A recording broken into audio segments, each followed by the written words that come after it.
मृणालिनी। बंकिम चंद्र चट्टोपाध्याय। द्वितीय खंड। सभा मंडप में राजाधिराज गौरेश्वर बैठे थे। ऊंचे सफेद पत्थर की बेदी पर स्थित सिंहासन पर बूढ़े राजा बैठे थे। एक अलग कुश आसन पर पंडित माधवाचार्य बैठे हैं।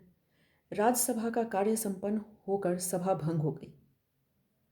माधवाचार्य ने राजा से कहा, महाराज, ब्राह्मण की वाचालता को क्षमा कीजिए। आपने प्रबल दुश्मन के दमन का क्या उपाय किया है? आप तुर्कों की बात कर रहे हैं। मैं क्या करूं? मेरा वृद्ध शरीर युद्ध के लिए तैयार नहीं।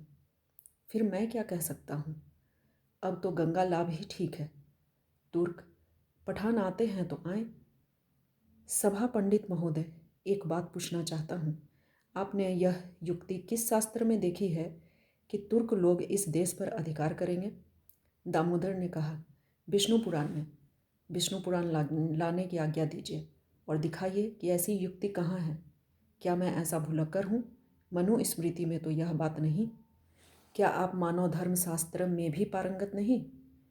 आपने मुझे विघ्न डाल दिया। आपके सामने सरस्वती भी भूलती है। मैं तो छार हूँ। अब पशुपति ने माधवाचार्य से कहा, क्या आप सर्वशास्त्रविद हैं? हो सके तो आप मुझे शास्त्र सम्मत तरीके से परास्त कीजिए। पशुपति बोले, हम यवनों के आने पर युद्ध करेंगे। बहुत अच्छा, बहुत अच्छा। मुझे सिर्फ यही पूछना है कि अगर युद्ध ही अभिप्राय है तो आपका क्या उपाय किया गया? मंत्रणा गुपचुप ही होनी चाहिए। बहुत अच्छा, काफ़ी कुछ जान गया।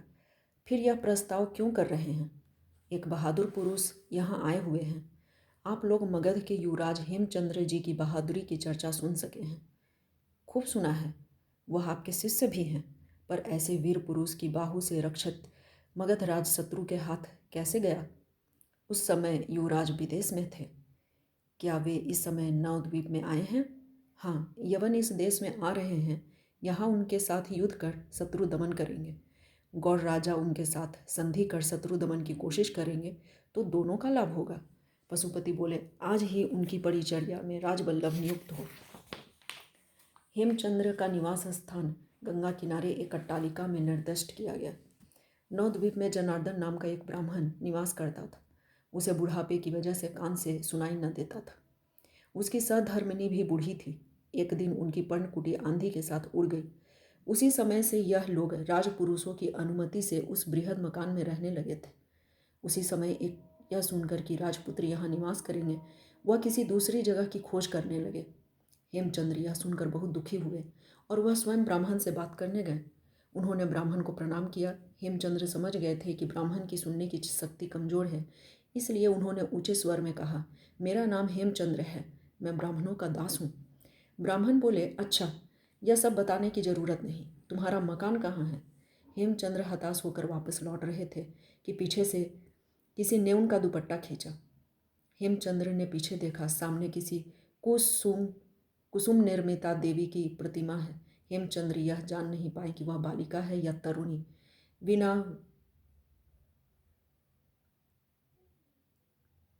वीणा विंदित स्वर में सुंदरी ने कहा, तुम मेरे दादाजी से क्या कह रहे थे? वह तो सुन नहीं सके, मगर तुम कौन हो? बालिका ने कहा, मैं मनोरमा हूँ। मैंने सुना था कि घर छोड़कर जा रहे थे, बस यही मना करने को आया था। इस घर में एक राजपुत्र आएंगे, वह हम लोगों को रहने देंगे।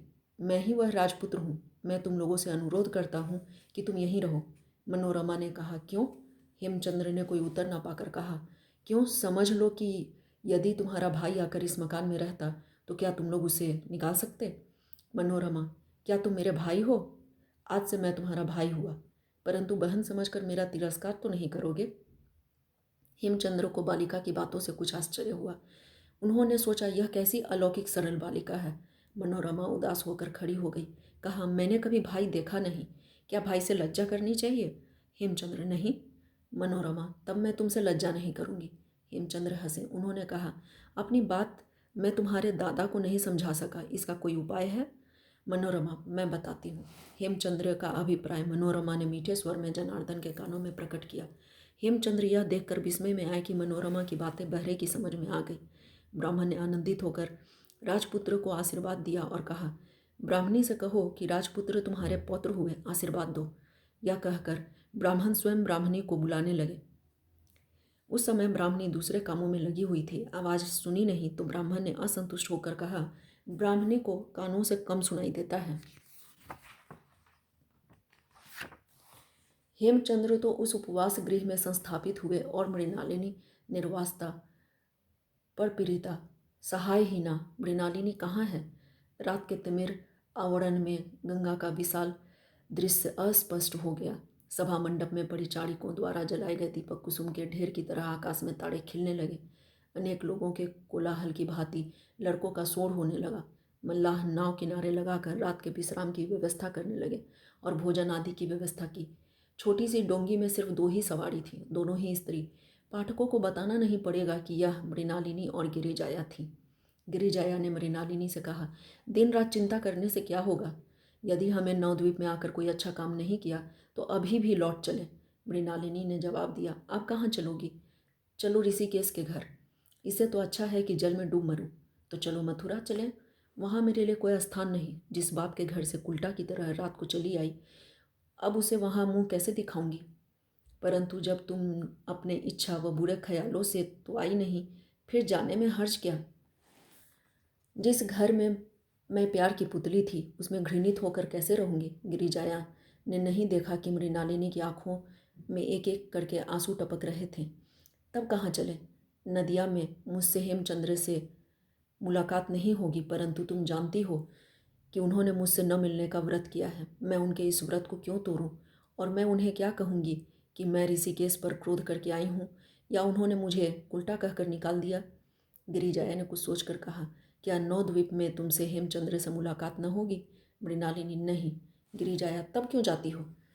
वह मुझे नहीं देख पाएंगे, लेकिन मैं उन्हें देख लूँगी, उन्हीं को देखने जा रही हूँ। गिरिजाया अपनी हंसी रोक न सकी। उसने कहा, तब मैं गीत गाऊं? मृणालिनी ने कहा, गिरिजाया, यह किस प्रेमी का गाना है? गिरिजाया, क्यों?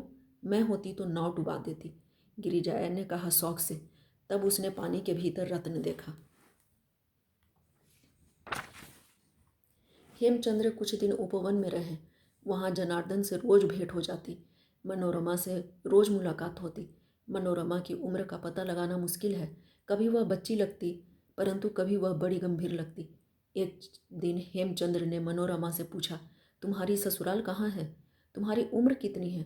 इस पर भी उसने वही जवाब दिया। माधवाचार्य देश प्रवास को चले गए। हेमचंद्र नवद्वीप में उनकी प्रतीक्षा करने लगे, परंतु उनका मन वहाँ नहीं लग रहा था। इच्छा हो रही थी कि घोड़े पर सवार होकर गौड़ देश चले, पर मृणालिनी से वहाँ भेंट न होने की से उनकी प्रतिज्ञा भंग होगी। बिना भेंट गौड़ यात्रा का क्या फल? हेमचंद्र गौड़ यात्रा पर इसी कारण नहीं गए, लेकिन दिन रात मृणालिनी में मन डूबा रहता। इसी में हेमचंद्र को सुख मिलता। चांदनी रात में खिड़की की राह से हवा प्रवेश कर रही थी। हेमचंद्र बड़े प्रफुल्लित हुए। अचानक खिड़की में अंधेरा हुआ। चांदनी के प्रकाश को आने में रुकावट हुई। खिड़की के पास हेमचंद्र ने एक मनुष्य का सिर देखा। चेहरे पर दाढ़ी मूंछ थी, सिर पर पगड़ी। उसे देखकर हेमचंद्र अपनी सैया से उछले और अपनी तलवार हाथ में ले ली। हेमचंद्र ने उठकर देखा, खिड़की में अब मनुष्य का सिर नहीं था। दरवाज़ा खोलकर बाहर निकले और खिड़की के नीचे आकर देखा, वहाँ कोई नहीं था। घर में चारों ओर, वन में, गंगा किनारे कहीं कोई दिखाई न दिया। हेमचंद्र घर आ गए। फिर उन्होंने पिता के दिए योद्धावेश को सिर से पैर तक धारण किया। वह अकेले उस रात्रि में शस्त्र धारण कर बाहर निकले। वह खिड़की में मनुष्य का सिर देख समझ गए कि बंगाल में तुर्क आ गए हैं। विशाल मूर्ति राजपुत्र हेमचंद्र की खोज में चले, जैसे सिंह शिकार देखकर तेजी से दौड़ता है। हेमचंद्र ने एक तुर्क को देखा। उन्होंने तय किया कि शायद तुर्क सेना नगर के पास कहीं छिपी हो। हेमचंद्र चले जा रहे थे। उसी राह में एक बावली थी। हेमचंद्र ने सुना था कि यहाँ भूत प्रेत रहते हैं। वहाँ रात या दिन में कोई भी अकेला नहीं जाता था। हेमचंद्र डरपोक नहीं थे, इसलिए वह निर्भय तालाब के रास्ते पर चल पड़े। अचानक वह चौंके। देखा, चांदनी में सबसे नीचे की सीढ़ी में पैर लटकाए कोई सफ़ेद वस्त्र पहने बैठी है। वह कोई स्त्री लगती है। कंधे चेहरा बालों से ढकी बैठी हुई थी। हेमचंद्र प्रेत समझकर चले जा रहे थे, पर मन में सोचा, शायद कोई मनुष्य ही है। यह सोचकर वे वापस आए। निडर हो तालाब की सीढ़ियाँ उतरने लगे। प्रेतनी उनका आना जानकर भी नहीं हटी। हेमचंद्र पास आए। वह खड़ी हो गई और हेमचंद्र की ओर पलटी। हाथ से मुंह पर छाए बालों को हटाया। हेमचंद्र को आश्चर्य हुआ। मनोरमा, तुम यहाँ? मैं यहाँ कई बार आई हूँ, पर तुम यहाँ कैसे? मुझे काम है। इतनी रात क्या काम? बाद में बताऊंगा। पर इतनी रात यहाँ कैसे? तुम्हारा यह वेश कैसा? तलवार में यह चमक रहा, यह क्या चमक रहा है? माथे पर यह हीरा कहाँ से पाया? मेरे पास था। हीरे पहनकर इतनी रात कहाँ जा रहे थे? क्या तुम शादी करने जा रहे हो? तुम्हें क्या लगता है मनोरमा, मनुष्य मारने का हथियार लेकर कोई विवाह करने जाता है? तुम लड़ाई में जा रहे हो? किसके साथ लड़ाई करूँगा? तुम यहाँ क्या कर रही थी? स्नान कर रही थी। रात को स्नान क्यों? मेरे शरीर में ज्वाला होती है। फिर गंगा स्नान न करके यहाँ क्यों? यह पानी बहुत शीतल है। तुम यहाँ रोज आती हो? हाँ। शादी होने पर तुम यहाँ कैसे आओगी? पहले शादी तो होने दो। तुझे शर्म नहीं आती? हेमचंद्र ने हंसकर कहा। अनादर क्यों करते हो? क्षमा करना। तुमने यहाँ से किसी को जाते हुए देखा है? देखा है। किस वेश में था? तुर्क वेश में। तुमने कैसे पहचाना तुर्क को? पहले देखा था मैंने। कहाँ कैसे देखा था? कैसे भी देखा। क्या तुम उसकी खोज में जा रहे हो? किस रास्ते गया वह? क्यों? उसे मारूंगा मैं। क्या होगा मनुष्य को मारने से? तुर्क मेरे प्रबल शत्रु हैं, तो एक के मारने से क्या होगा? जितने तुर्क दिखाई देंगे उनको मारूंगा। मार पाओगे? हाँ। तो सावधान, मेरे साथ आओ, मनोरमा ने कहा। हेमचंद्र इधर उधर देखने लगे। मनोरमा उसके भाव को जान गई और उसने कहा, मुझे बालिका जानकर अविश्वास कर रहे हो? चकित होकर हेमचंद्र ने मनोरमा की ओर देखा। फिर सोचा, क्या मनोरमा मानुसी है? गौड़ देश के धर्माधिकारी पशुपति कोई साधारण व्यक्ति नहीं थे। वह दूसरे गौरेश्वर थे। राजा बूढ़े हैं, इसलिए धर्माधिकारी के हाथ में राज्य का पूरा भार था। धन संपत्ति ऐश्वर्य में वे गौरेश्वर की बराबरी में थे। पशुपति 35 वर्ष के थे, बहुत ही सुंदर पुरुष। कहते हैं कि गौर देश में उन जैसा पंडित और विलक्षण व्यक्ति और कोई नहीं था। वे जात के ब्राह्मण हैं। उनके पिता शास्त्र व्यापारी गरीब ब्राह्मण थे। पशुपति अपनी विद्या बुद्धि के बल पर गौर राज्य के प्रधान पर आसीन हुए थे। पशुपति ने युवावस्था में काशी में पिता के पास रहकर शास्त्र अध्ययन किया था। वहाँ केसर नाम का एक बंगे ब्राह्मण की 8 वर्षीय कन्या से उनका विवाह कर दिया गया। परंतु विवाह की रात को ही केसर अपनी पुत्री को लेकर गायब हो गए। उनका फिर कभी पता नहीं चला। पशुपति तब से पत्नी के साहचर्य से वंचित थे। उन्होंने दूसरी शादी नहीं की।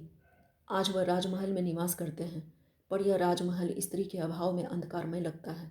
कोठरी के पिछवाड़े अमराई है। अमराई से निकलने के लिए एक गुप्त द्वार है। उस दरवाजे को इस रात में किसी ने खटखटाया।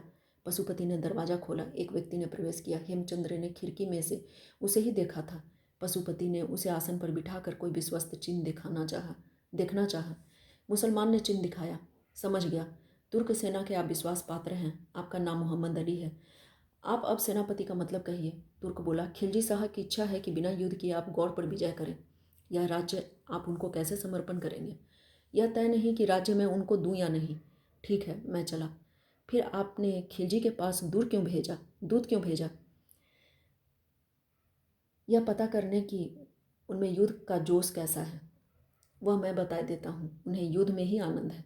मनुष्य युद्ध, पशु युद्ध और हाथी के युद्ध में कितना आनंद है। मोहम्मद अली ने गुस्से में कहा, गौड़ में युद्ध का मतलब पशु युद्ध ही होता है। मैं समझ गया, हम युद्ध करना जानते हैं, सो वह करेंगे। मैं यवन के हाथ में वह राज्य सौंपने को सहमत नहीं। अक्षम भी नहीं। मैं गौर का राजा हूँ। वह तो नाम मात्र के राजा हैं, पर उचित मूल्य मिले बिना क्यों मैं अपना राज्य आप लोगों को दूँ? आप क्या चाहते हैं? मोहम्मद अली ने पूछा। खिलजी क्या देंगे? आपका जो कुछ है, जीवन, ऐश्वर्य, पद, सभी आपका रहेगा। फिर मुझे क्या मिला? यह तो सारा है। मैं किस लालच से पाप करूं? हमारे प्रतिकूल होने पर पद, जीवन, ऐश्वर्य कुछ भी न रहेगा। युद्ध समाप्त हुए बिना यह तो नहीं कहा जा सकता हम युद्ध करने के बिल्कुल अनिच्छुक नहीं। यह भी मत समझिए मेरा मांगा इनाम मिले या न मिले, पर यदि युद्ध करना ही स्थिर है तो हम लोगों के प्रयत्न का यही वक्त है। बिहार में जब विद्रोही सेना तैयार होगी तो गणेश्वर सेना भी तैयार होगी। हर्ज क्या है? लेकिन बताइए, आप क्या इनाम चाहते हैं? मैं अब सच्चा गौरेश्वर हूँ, पर लोग मुझे सच्चा गौरेश्वर नहीं कहते। मैं अपने नाम से राजा होना चाहता हूँ। सेन वंश का लोप होकर पशुपति गौड़ देश का राजा हो। इसमें आप हमें क्या देंगे? राजकर, केवल मुसलमान के अधीन में कर देने वाला राजा होऊंगा। इसमें हम लोगों की सहायता की क्या ज़रूरत है? मैं साफ बता दूं, मैं छल कपट करूँगा नहीं। सेनराज हमारे प्रभु हैं, उम्र में बूढ़े हैं, मुझसे स्नेह रखते हैं। यदि मैं बलपूर्वक गद्दी से हटाऊंगा तो लोक निंदा होगी। आप बिना युद्ध उद्योग किए राजधानी में प्रवेश कर उन्हें सिंहासन से उतार कर मुझे बिठा दें तो निंदा नहीं होगी। आपने राजनीतिज्ञ की भांति सोचा, मुझे आपकी बात पर विश्वास हुआ। ऐसे ही मैं खिलजी साहब का अभिप्राय प्रकट करूंगा। वे इस समय चिंताओं में व्यस्त हैं, पर हिंदुस्तान में यवन राजा एक ईश्वर रहेंगे। दूसरे नाम का भी नाम हम न रहने देंगे। आपको गौड़ का शासक बना देंगे। जैसे दिल्ली में मोहम्मद गौरी के प्रतिनिधि कुतुबुद्दीन हैं, पूर्व देश में कुतुबुद्दीन के प्रतिनिधि बख्तियार खिलजी हैं, वैसे ही आप गौड़ में बख्तियार के प्रतिनिधि होंगे। इस पर आप सहमत हैं या नहीं? इस पर मैं सहमत हूँ। आप जो स्वीकार करते हैं उसके साधन की क्षमता आप में है या नहीं? मेरे आदेश के बिना एक पैदल सिपाही भी युद्ध न करेगा। राजकोष मेरे अनुचरों के हाथ में ही है। मेरी आज्ञा के बिना युद्ध की तैयारी के लिए एक भी पैसा व्यय न किया जाए। सिर्फ 5 व्यक्तियों को लेकर खिलजी को राजपुर में प्रवेश के लिए कहो। कोई भी नहीं पूछेगा कि तुम कौन हो। एक बात और है, इस देश में यवनों का प्रबल शत्रु हेमचंद्र रहता है। उसका सिर आज ही यवन छावनी में भेजना होगा। आप लोग आकर ही उसका सिर काटिए। मैं क्यों शरणागत की हत्या का पाप सिर पर लूँ? हम लोगों से यह नहीं होगा। यवनों का आना जानकर वह नगर छोड़कर भाग जाएगा। आज ही उसका वध करवाइए। ठीक है, यह भी मंजूर किया। हम संतुष्ट हैं। आपका जवाब लेकर जाते हैं। एक बात और पूछनी है, पशुपति बोले।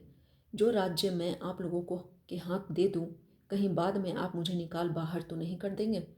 आपकी बात के भरोसे हम थोड़ी सी सेना लेकर दूत का परिचय देते हुए इस नगर में प्रवेश करेंगे। यदि इस पर मैं अपने वादे के अनुसार काम न करूं तो आप चाहे हमें बाहर निकाल सकते हैं, और यदि थोड़ी सेना लेकर न आए तो युद्ध कीजिए, कहकर मोहम्मद अली चला गया। मोहम्मद अली के चले जाने पर एक व्यक्ति ने गुप्तचर के पास पहुंचकर कहा, प्रवेश करूं? हाँ आओ, पशुपति ने कहा। एक जासूस ने प्रवेश किया। कैसे हो शांतशील? सब मंगल समाचार तो है? आप एक एक प्रश्न कीजिए, मैं सारे समाचार बता देता हूँ। यवनों के निवास पर गए थे, वहाँ कोई नहीं जा पाता। क्यों? बड़ा दुर्भेद्य घना जंगल है। हाथ में कुल्हाड़ी लेकर लकड़ी काटने क्यों नहीं गए? बाघ भालुओं का आतंक है। शस्त्र लेकर क्यों नहीं जाते? जिन लकड़हारों ने शस्त्र लेकर जंगल में प्रवेश किया उन सबको यवनों ने मार गिराया। कोई लौट कर नहीं आया। अच्छा होता तुम भी ना आते, फिर यहाँ आकर आपको खबर कौन देता? तुम ही आते, पशुपति ने हंसकर कहा। मैं ही खबर देने आया हूँ। पशुपति ने प्रसन्न होकर पूछा, तुम कैसे गए? पहले पगड़ी, अस्त्र और तुर्क वेश इकट्ठा करके पीठ पर बांध लिया, फिर लकड़हारों के साथ जंगल में प्रवेश किया। रास्ते में जब मुसलमान लकड़हारों को देखकर उन्हें मारने दौड़े तो मैंने छिपकर वेश बदल लिया, फिर मुसलमान बनकर यवनों की छावनी में सभी जगह घूमा। अच्छा काम किया। यवन सेना कितनी बड़ी है? उस गहरे जंगल में जितना समा सके लगभग 25,000 होंगे। उनकी बातें सुनी, काफ़ी कुछ सुना, पर उसमें आपसे कुछ भी न कह सकता। क्यों? मैं मुसलमानी भाषा नहीं जानता। पशुपति हंसे। शांतशील ने कहा, मोहम्मद अली यहाँ आया था। उसे विपद की संभावना लगती है। क्यों? वह छिप कर ना आ सका। उसके आने की जानकारी कई जान चुके हैं। तुमने कैसे जाना? पशुपति ने शंकित होकर कहा। मैंने श्री चरण दर्शन के लिए आने के समय देखा कि पेड़ के पीछे एक आदमी छिपा है। वह युद्ध वेश में था। बातचीत से पता चला कि वह मोहम्मद अली को इस पुरी में प्रवेश करते देख उसके इंतजार में खड़ा है। अंधेरे में मैं उसे जान न सका। फिर यह सेवक उसे चित्रगृह में कैद करके आया है। पशुपति ने जासूस की प्रशंसा की। कल सुबह उस आदमी का प्रबंध किया जाएगा। आज उसे कैद में ही रहने दो। अब तुम्हें एक और काम करना है। यवन सेनापति की इच्छा है कि आज रात वह मगध राजपुत्र के कटे सिर को देखे। उसे अभी ढूंढो। यह काम आसान नहीं। राजपुत्र कोई चुटी मच्छर नहीं। मैं अकेले जाने के लिए नहीं कर रहा हूँ, कुछ आदमी साथ ले जाओ। लोग क्या कहेंगे? कहेंगे डाकू मार गए। जो आ गया। शांतशील को इनाम देकर विदा किया। पशुपति सैया गृह में जाने के लिए पलटे तो देखा सामने एक अपूर्व सुंदरी खड़ी है। पहले तो पशुपति चौंके, फिर आनंद से भर उठे। पशुपति, तरुणी ने मधुर स्वर में कहा। पशुपति ने देखा, मनोरमा है। मनोरमा की रूप राशि अतुल्य है। बाल्य, किशोर, यौवन में सब समय में वह रूप राशि दुर्लभ है। पशुपति को मनोरमा के सौंदर्य में एक अनोखी महिमा दिखाई दी। अब वह बालिका सुलभ भाव में नहीं थी। अपूर्व तेज अभिव्यक्ति के साथ अधेर जैसी गंभीरता उसमें दिखाई दे रही थी। मनोरमा, इतनी रात क्यों आई हो? आज तुम्हारे चेहरे पर ऐसा भाव क्यों है? तुमने कौन सा भाव देखा है मेरा? तुम्हारी दो मूर्तियां हैं, एक आनंदमयी बालिका की। तुम उस मूर्ति में नहीं आई हो, उस रूप में मेरा हृदय शीतल होता है, परंतु दूसरी इस गंभीर मूर्ति को देख कर डर लगता है। मैं तब समझता हूँ कि तुम दृढ़ प्रतिज्ञ हो। तुम इस मूर्ति में मुझे डर दिखाने क्यों आई हो? पशुपति, तुम इतनी रात में जाग कर क्या कर रहे हो?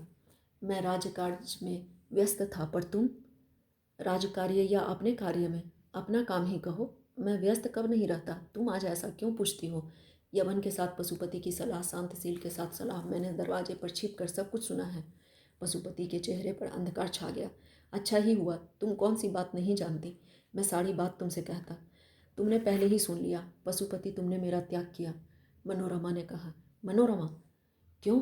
मैंने तुम्हारे लिए ही सब सलाह ली है। इस वक्त मैं राजा का नौकर हूँ, अपनी मर्जी से कोई काम नहीं कर सकता। विधवा विवाह करने से इस समय निंदा होगी, पर जब मैं खुद राजा बन जाऊंगा तब कौन मुझे त्याग करेगा? जैसे बल्लाल सेन ने कौलिन्य के लिए नई पद्धति प्रचलित की, मैं भी वैसे ही विधवा विवाह की नई पद्धति चलाऊंगा। पशुपति, यह सब मानो मेरा स्वप्न है। तुम्हारे राजा बनने से मेरा यह स्वप्न भंग होगा। तुम्हारी रानी मैं कभी नहीं बनूंगी। क्यों? जब तुम राजभार पाओगे तब मुझसे प्रेम करोगे। तुम्हारे हृदय में राजा ही प्रधान स्थान पाएगा। फिर मेरे प्रति तुम्हारा अनादर होगा। तुम जब प्रेम ही न करोगे तो पत्नीत्व के बंधन में क्यों बंधूं? तुमने इस बात को मन में क्यों स्थान दिया? तुम पहले राजा, बाद में राजा होगा। मैं हमेशा ऐसे ही रहूँगा। राज्य छोड़कर यदि तुम रानी से प्रेम करोगे तो तुम राज्य न कर सकोगे। पशुपति मनोरमा की को प्रशंसा की दृष्टि से देखते रहे। मैं तुम्हारे लिए राज्य का त्याग करूँगा। फिर राज्य ले क्यों रहे हो? त्याग के लिए ग्रहण का क्या फल? तुम्हारा पान ग्रहण। यह आशा छोड़ दो, मैं कभी तुम्हारी पत्नी नहीं बनूंगी। तुम राज्य लाभ करो। मैंने क्या पाप किया है? तुम विश्वासघाती हो। मैं उसकी भक्ति कैसे करूं?